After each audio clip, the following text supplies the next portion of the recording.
Well, experts expecting Utah to hit the milestone of more than 3,000 people who've died from COVID-19 in total this come next week. Doctors say it's a sad reality because many of the deaths are preventable through vaccination. ABC4's Jason Wynn joining us live in studio. And Jason, what is the expectation from hospitals heading into October? Good evening, Emily. Doctors and nurses are preparing for more patients in an overwhelmed healthcare system. Intermountain Healthcare is postponing surgeries to deal with the influx of respiratory cases.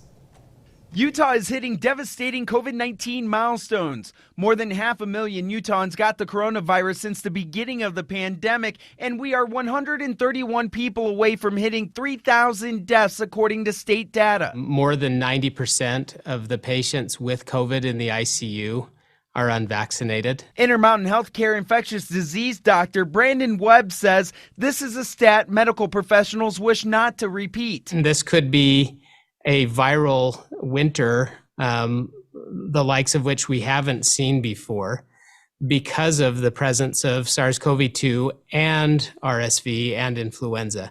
Dr. Webb says 35% of all cases they are seeing are in people younger than 24. We don't expect to see a leveling off in the hospitalization rate for weeks after we see changes in the community transmission rate.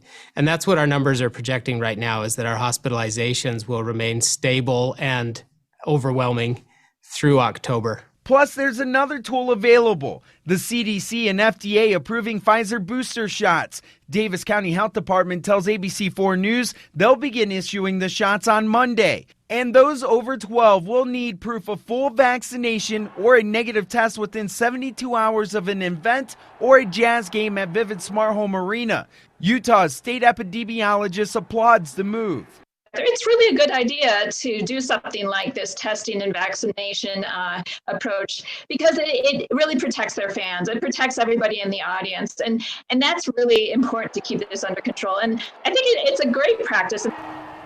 Now, health officials say cases are leveling off in counties with the highest vaccination rates. Doctors say they're still working on getting Utahns their first shot because vaccinations are a way to help end this pandemic. Glenn? All right, thank you, Jason.